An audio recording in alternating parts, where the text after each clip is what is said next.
what is coaching? Is everybody a coach? Yeah, we have a lot of people who call themselves coaches. Yeah, what is a real coach? My goal in coaching is to supply as many tools as I can and a speed that is comfortable that the team or an individual can use for himself. What I don't like is to make people dependable on my services. If somebody comes to you and says, can you solve me a problem? Yeah? How do you start with something like that? Solving for you, it's consulting. And it's a completely different service. We can be fractional, responsible people for a solution. And in coaching, to solve a problem for your coachee is a no-go.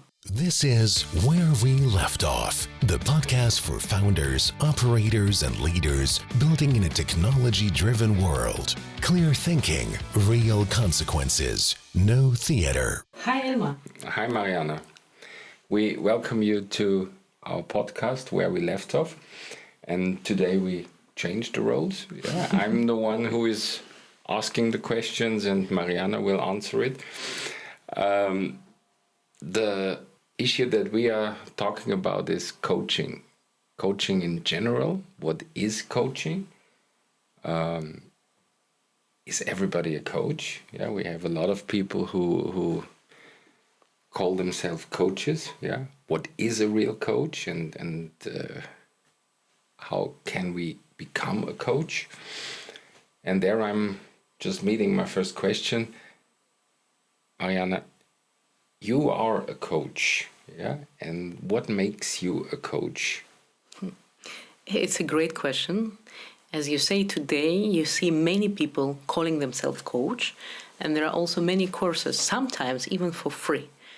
So I applaud to the initiative to help others to grow and develop, and definitely we want to grow and develop faster, and in this case you need a support.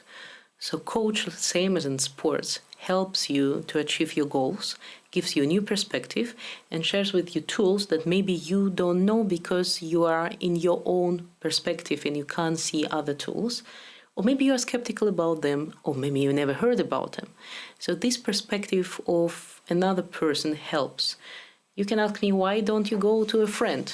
Sometimes our friends are our coach as well. It's absolutely true.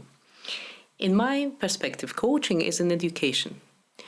I was studying systemic coach and NLP coaching, neuro-linguistic programming. I know NLP today has different connotations, but in the world of psychology, it's based on behavioral psychology, and it's making out of a person a practitioner in this psychology. I studied and I went through different extra educations on top of this, because first you need to learn the theory and then you need to find a role model for you, and based on this role model you develop your own style, and here we are. The second component after the education is of course your personal experience. You need to be dedicated to a mindful reflection in order to supplement decades of experience if you're relatively young. So either you live a very long life and arrive to this naturally when you are in your 60s, for example, so you have a pattern recognition based on all the variety of experience that you had yourself, or you reflect on your experiences, compare it with the tools that you learned, and see what you can take out of this and in order to help others. It's a nice approach. Come to the next question. Is how did you detect that you are a coach? I mean, you need to find out. Yeah, am I qualified to become a coach? Yeah, and am I good in coaching or being a trainer? When did that happen to you? I think that I wanted to become a teacher first when I was a very small child, and I had a friend who was a year younger than me, so I was already in the school and started to learn writing and reading, and she was still in the kindergarten. So every weekend I tried to bring her my books and showed her the new skills. I was so excited. And I think the trick back then was not to make these meetings terrible torture for the child, but that it will excite her and she will really feel motivated to learn together with me, reading and writing. And I think I succeeded. And more I succeeded, more motivated I felt. Then for a very long time, since I didn't know what coaching is, I wanted to be a teacher. And then at some point I dropped it. Then I wanted to be a politician and studied international relations. I wanted to be a diplomat. I fulfilled this career. So I have created an interesting experience. Then I went to industry, continued my different path in entrepreneurship. And I felt that this calling is in me and I'm missing the tools. So I was searching for myself a place that can give me tools. And then when I became practitioner first, before I became coach, I was searching for someone who is exceeding, let's say like this, in this, and who is one of the best. So I raised my standard and I found myself a coach who helped me to go to the next level and then next coach and so on. So I am a practitioner and I am a coach by myself. So I'm using as a practitioner advices of my personal coach and doing the same to my coaches. So you're a constant learner. Yes, yes. Yeah. And you like learning. Absolutely. I think it's one of the core needs of a human to grow and develop. And I satisfy this need through learning and extra education that I'm doing. I just could hear out of your sentences that you are extremely in motivation. I think motivation is one of the keys. You're doing things. Yeah, you're going in coaching. You're doing consulting. Yeah, and all the things that make you Marianna. Yeah, It's as true. such. Yeah. How important is motivation for you, and how do you find your motivation? I think motivation is everything. If you look into our modern life today, we have different roles. We are business owners and we are employees sometimes, and sometimes we are mothers and fathers, and we are partners in the private life. We are friends, we are daughters and sons to our parents, and so on and so forth. These roles demand energy and motivation. If you don't have either of this, you can't perform and you can't be satisfied from your own life, because these all are components of your life. Therefore, motivation is everything. So I understand that I can feel different in the morning, but I need to focus on three components what makes me motivated. I need to have a positive state, physical state. So if something hurts, it's very hard to be positively motivated, right? So I need to find a solution, a way to change the state. If this is successful, I'm going to the next one. I'm changing my focus. Focus on negative is very unmotivational and is draining the energy. So I'm focusing on positive results, goals for the day, goals for the task, and so on and so forth. And for example, I'm focusing on what I have in cases if I am suffering from something that I don't have. Same example, if I'm not feeling well in the morning, I will focus on what is going right in this moment in time. And then I will be very careful with my language. How I phrase, what I say will influence my state and my focus, or jeopardize all my efforts to change the state and the focus. So language, focus, and physiology all create me the positive motivation for the day and the correct state where I start any activity. You are speaking a lot of languages. I know that, yeah. And isn't it hard to be so precise in every language to transport it to the people? I mean, we are doing it in English. I know you can talk German, you can talk Russian, yeah, yeah, and some other languages too. this is something that makes you a little bit more precise than the others. I think that languages have an enormous impact on approaching the people. Yes. Also, how you phrase a sentence rooted in the culture and the cultural narrative from where the language is coming. And this includes everything, including the historical background, the social economic situation, and what's going on today, especially today. Today is really a moment in time that creates new beliefs, new narratives, imprints into culture, new inputs. And I can't just phrase something in a foreign language, even if I'm doing it grammatically correct, without knowing how the recipient will get it.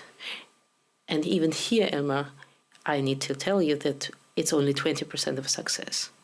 What I'm phrasing to you, I can be responsible only for 20%.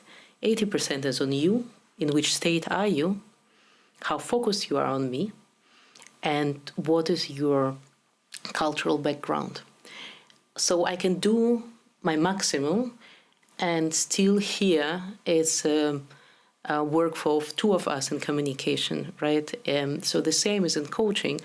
I'm spending time to learn about the person, his cultural background, the way he expresses his wishes, his day-to-day life, in order to first speak his language and then try to change his language into a positive one and transit his state and give him a new perspective.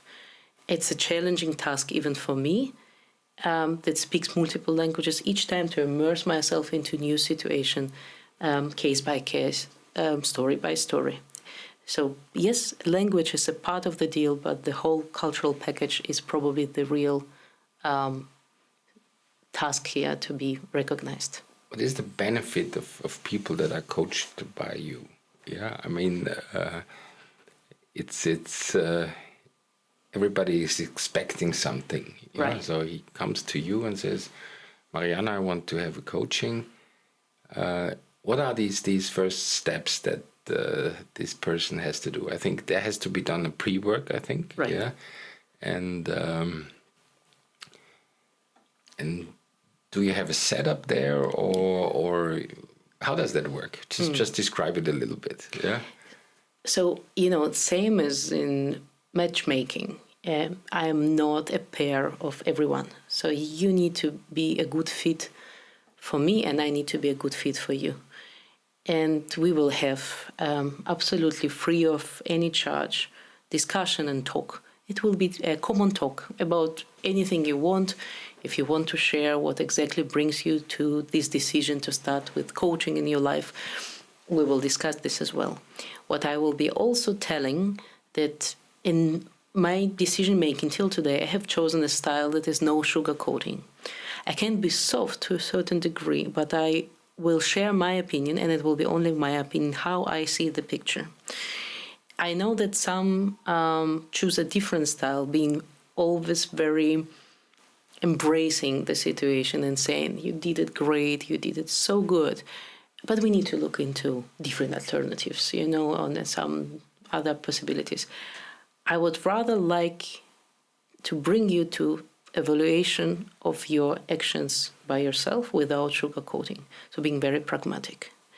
And then out of this state, to go into what we can improve, what we can learn from this. And by this, I'm making out of maybe negative experience a positive one, not by phrasing it by default as a good one. For example, failures are fine, but by learning from the failure, if we already define it like this, positive outcome is learning what we know now that we didn't know before, because it's exploration, and how we can use this tool in order to make next time the decision more sharp, more precise, and more successful, that will bring to better goal.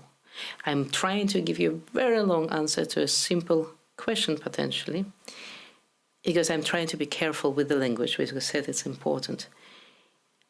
Today, my style is pragmatic and direct. It can be that with the years, as I am aging and experiencing more things, I will choose a different path. Therefore, people that are work with me today probably will be not the same that will work with me in 10 years. And I'm absolutely happy about it because it adds me more experience. I know you. I know what you do. I know you created already success, and not once, very often. What do you think? Why did that happen? Why did you make people successful? Or better, why do you make people successful? Why? Because you're still in this. What is the reason for that? Is this pragmatic thing? Yeah, that you say I bring it to the point. Yeah, or is it something that has to do with empathy? I think I have two answers.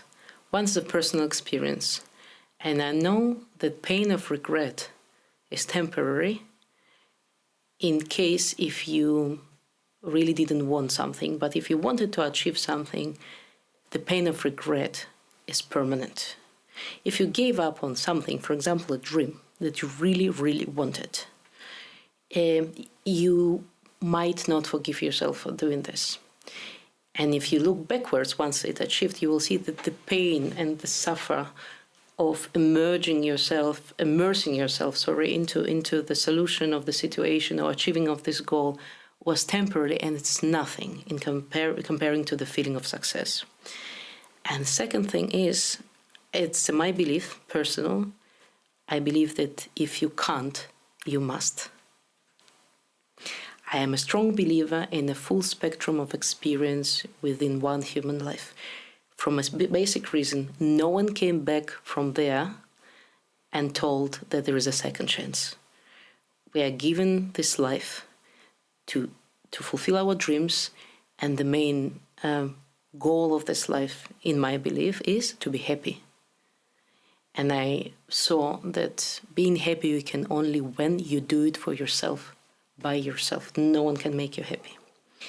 And that's why I'm on the mission to help people not to give up on their dreams. And would it be a business dream, entrepreneurial dream, or a personal dream?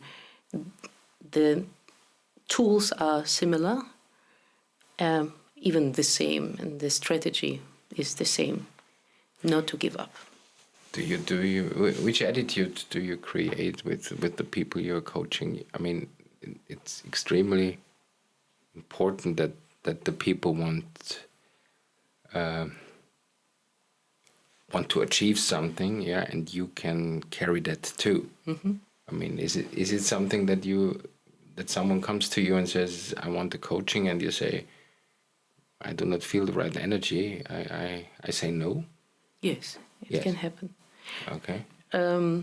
I want a coaching because everyone has a coach today, and it's in fashion. You will be disappointed from me. I can't deliver what you want. It's the same like with quitting a bad habit. It should be a real motivation of yours to stop doing something and to get help in order to be on this path and not to give up. If you want it because everyone is doing it, I'm running because everyone is running, and it's not with me. So you are extremely precise towards the person that you are coaching. Means you try really to make an individual training on the person. Yeah. Let's say it depends on the case, because sometimes I coach a team. My goal in coaching is to supply as many tools as I can and a speed that is comfortable, that the team or an individual can use for himself. What I don't like is to make people dependable on my services. I want to solve a problem. If we can solve a problem in 60 or 90 minutes, I'm very happy. And you can be surprised, but also in personal life challenges, if you change a belief and you change your own story, sometimes you don't need a long therapy. And this is where I know the conflict between coaching or NLP in particular with psychology, traditional psychology is. we probably will not get too fast too rich as psychologists because we don't expect from our clients to come years with the same problem and the same question to just discuss it. I want to find the root, make the root cause analysis, and offer you solutions. If you are with me and we are playing together in order to solve it, I know that you will be satisfied. Maybe it's too ambitious, but meanwhile, this works.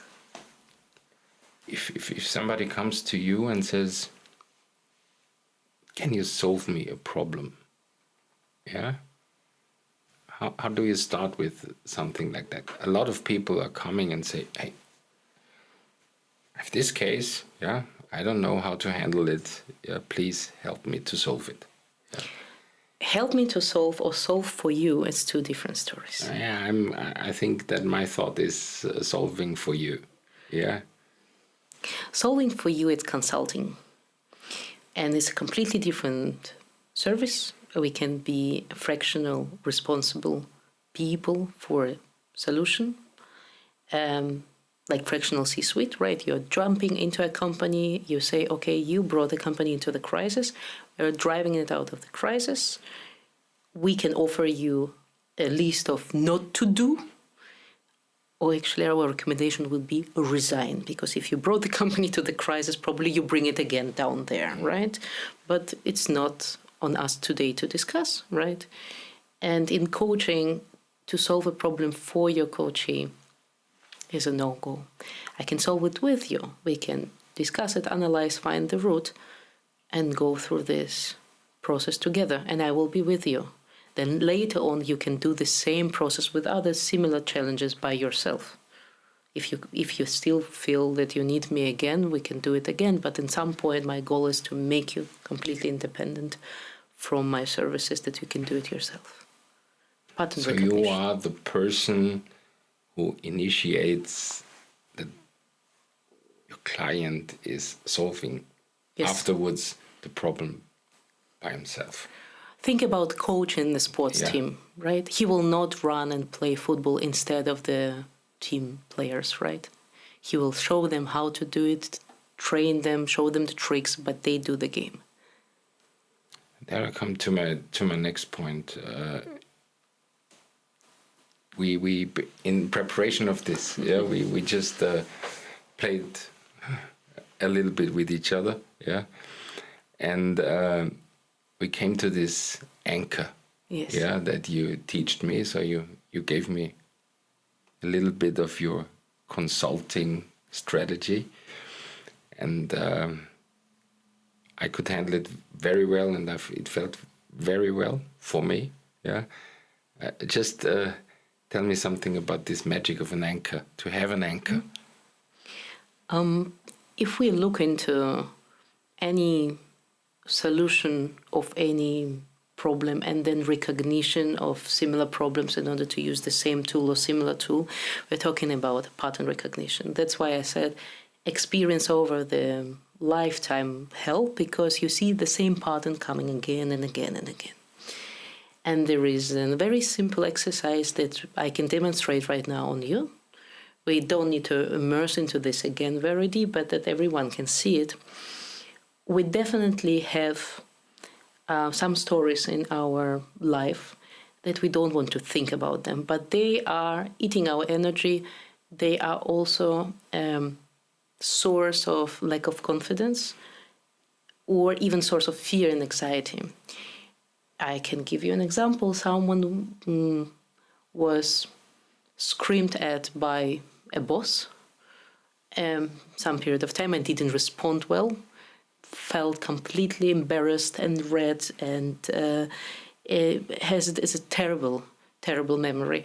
Now, each time when a boss today calls him into his room, the person is refusing to go, getting ill, or going there with a completely high adrenaline and dead inside.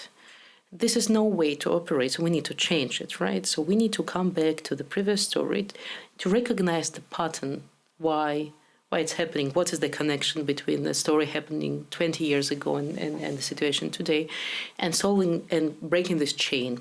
right? In order to unleash the energy that was used for anxiety and stress there.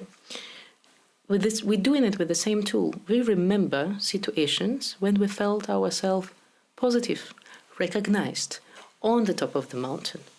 And we connect it to our body. We are using a physical anchor. So my physical anchor is this. It's comfortable to sit and keep it under the table. I can hold it behind my back if I need, if I'm standing. Anyone can choose whatever. If you remember the Mutti, Mrs. Merkel, she was having the diamond. This is the same tool actually from NLP that she was doing. She was in her high state, in the peak state, a positive state. She tanked into this anchor positive emotions that helped her to deal with stress. So how do we do it? We remember that our perception of life happens through our eyes, so we need to imagine a positive event when we have been on the peak state. What we saw, which colors, trees, flowers, buildings, people's smiles on their faces, everything that we grasped with our eyes. We need to remember what we heard. Any noise, maybe birds, maybe someone was speaking, maybe people were applauding. We're immersing ourselves into this situation. We need to feel the body. We need to activate the kinesthetic feeling. Maybe I was sweaty, maybe I was too cold, maybe too hot, maybe my heart was beating. So I need to remember this and trigger it a little bit in my body. Maybe I tasted something because we have also our tastes as recipients of the information, right? And the smell. So we perceive our world also through these two additional channels. So when I activate all of this, and in the moment I feel on the peak state, I put this feeling into my anchor and I tank it till the positive feeling is there. I'm going 3 times through 3 different stories that have proven me that I am enough, I am full of value and worth, recognized, whatever is an antidote to the situation I want to fight. And in the moment when I'm entering the office of the CEO or I'm going to handle with the situation, I'm feeling the pressure, the heartbeat, the negative emotion and the sweat, I'm closing the anchor and letting my body to feel the positive reaction, because the body created a neuron connection with the stories that were positive and this anchor helps us to change the state, what we were talking about before. This is one of the ways to change your state. Then, in order to have it as a useful tool, every time you feel great, you are eating an ice cream, you are petting a dog, you're making your symbol, you're making your anchor and taking more and more positive energy there. So it works for you. And I recommend everyone to have such a trick, because if politicians are using this, they definitely know stressful situations and it helps them to calm down. For us, it can be also a very useful tool. Interesting. Mm-hmm. I mean, I tried it already. Yeah, it works. So could you give us a little bit more in detail? What I can hear out of this is how the physical situation affects if you are successful or you find the right way. Mm-hmm. Let's try it together. Yeah. Make your shoulders round and down and the head like this, yes. What's your energy here, up or down? High or low? Down. This is a very clear indicator that the body can give you a low energy in a second. We have just been talking about something very good. Make your posture straight and comfortable. A hero pose if you want. Where's your energy now, up or down? And then just go. Yeah. It goes up. I'm a winner. You are a winner in a second, right? Add to this an anchor or a sign of being a winner. In a second, like this, you change a state. I saw it by Tony Robbins coaching, for example, with 14,000 people changing the state like this, right? Why is it happening? You literally activate your physiology. You change something in our biochemistry that helps you to refresh, right? And also it's very hard to focus on negative when you're standing in your superhero pose or you're doing a superhero movement. It's very hard to think about negative. I said, no, come on. Because look, I will lose anyway. Why, whom I am lying to? Look at the body. You can't say, I will lose anyway. I am a loser, right? that just does not fit. Yeah, it's just something. Doesn't work. Yeah. Doesn't work. So body, the physiology, it's the golden component of this changing the state strategy. But would you recommend that if someone wants to change his life, it's extremely linked to emotions? Is that something that affects us a lot? I think that those who will listen to our podcast needs to like long answers, because there is no short answer to this. I have an answer to you that will connect it to business and also to the pattern recognition. So first of all, I look at life as project management, a huge project with many projects within. And you need to manage it. And you're the only responsible for this. Now you need to understand which factors are influencing your project success. One of this is your emotions. Emotions are triggered by something, but they're happening inside you. So you are in control of your emotions. So basically, even if someone was completely nasty and made you angry, he's not 100% guilty in this, right? You let it happen. So think about it, which trigger points are activating your emotions. We're speaking about negative emotions. Similarly, you can analyze which trigger points activate your positive emotions and use it instead, right, when you need to change the state. With negative emotions, you need to look into your beliefs as well, because this is something that goes into a contrast with your belief. This is a chapter by itself, our beliefs and how we shape them during our lifetime. You need to be in control of your beliefs. You hardly can be rich if you believe that money is the source of evil. And we know in generations of our parents and grandparents, depending from where we are coming, from which socio-economic class, we could have this belief. It's very hard to make your body feeling good and healthy if you believe that sports is doing you only harm, because it's like misusing your body. Like you drive your car too long, the car gets old and used.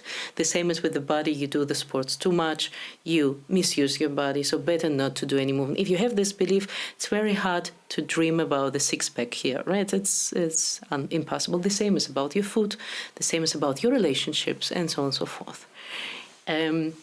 People say that two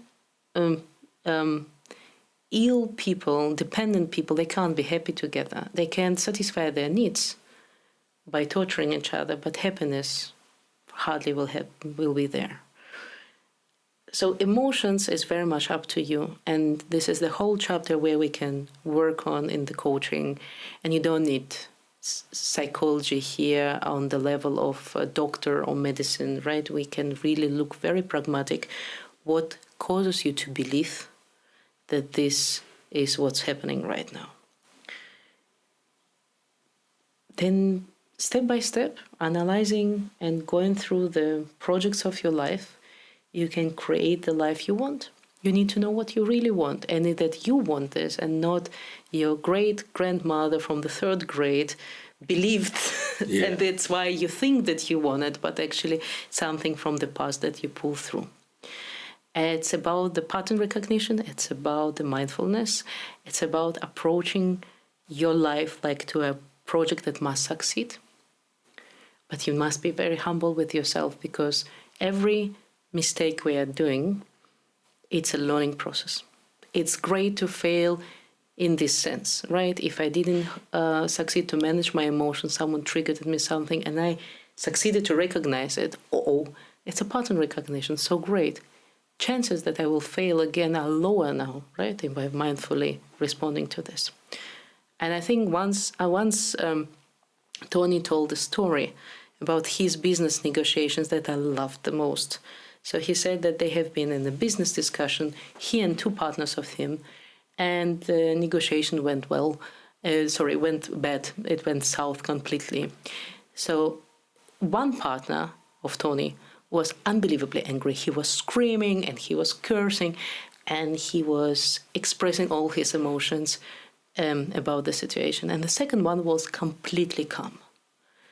And Tony couldn't understand why this guy is calm, because the situation was really bad. And he said that if I'm expressing anger, then they got me. They won. I'm not letting them win. So it's annoying what's happening there, but I'm not angry about it. It can work. It's in one of the approach. It's again a belief. You create a belief, right? I love another expression. Not my circus, not my monkeys. I'm trying to tell to myself when someone is triggering me as some emotional response. So you say that failing is one of the major parts of learning. Absolutely. Yeah. And negativity has a bad influence on success. We are now living in tough times, also economically, and success is becoming harder and harder. What do you think is the reason that it is so hard to be successful in these times? I think it's a great question. I think again it's a belief, because if you look into businesses, they started, those that are successful, they started in hard times. They started in season that's called winter, when everything is dying. They saw an opportunity in a challenge. You know, it was a slogan of the COVID time. Mm-hmm. The Chinese symbol, challenge and opportunity have similarities. To a certain degree, it's true. And it's a period, all the seasons are passing, so also this will pass. When it passes away, we need to be ready for spring that comes, when new ideas are blossoming, everything is blossoming, and you are over positive about the future, right? You can see that businesses started in winter, in the hard times, economic hard times. They survived many cycles of seasons. And another thing we need to tell ourselves about our perception, which needs we are serving. I believe we have 6 basic needs. This is what the NLP is teaching you. You have a need for stability. And this is exactly what triggers you panic and fear, because in unstable times, there is no stability. You also have a need for variety, but in positive variety. You'll only like positive surprises. You don't like negative surprises. So you also need to be satisfied like this. You know, people were very much depressed in the time of Brezhnev in Soviet Union because nothing changed. It was a dead season. It was always the same, right? The same on TV, the same in the shops, no variety at all. The next need is love. Would it be self-love? And this is probably the easiest tool that we have, and the most challenging tool to love ourselves, right? We want to have love. We also want to have recognition. We want to feel significance through recognition. So our work needs to be recognized by others. Take it or leave it. You need it, right? Even if people say, no, I don't need anyone's recognition, doing it for myself. Well, which need he is serving right now when he is saying this? We have a need for growth and development. And if you satisfy this need, you will also feel good. And you have a need for contribution. So out of these needs, when you have instability and you can't satisfy the stability need, maybe you can balance with contribution. Will it help you in the time of economic crisis to find a way to help someone else? Or maybe for you in particular, you will say, I will learn from this. Many people drank the whole COVID time, and they satisfied other needs, maybe of recognition, maybe of love, because they felt more stable and loved when they are drunk. But many people really learned something during COVID. They grew, they developed, they took courses, and so on and so forth. Today, they are in a better place when after COVID, AI happened to us, right? And so on and so forth. They are better prepared. They were preparing themselves in winter by satisfying the need that is opposite to what was missing. So this is a tool that I'm happy to share as well, and it was shared with me, that you need to recognize the needs and situations and wishes and dreams are triggering your needs. You need to know which are those. And it's absolutely fine to see them like this, but just you need to know that need of stability is very hard to satisfy, especially nowadays. Same as need of being recognized and acknowledged from outside or be loved from outside. It's way easier to stabilize yourself by contribution because you control it, by self-development and growth because you control it, you can do it, self-love, and even variety. You can give yourself variety. This is in your hands, and this will already create you the satisfaction for other needs. Interesting. I mean, that is a complete new perspective, yeah, so to say. Let me just go back to this, to the beginning where we were talking about the so-called or wannabe coaches, yeah, and the other coaches. A lot of people think they don't need coaches because they think they are coach enough for themselves. Yeah.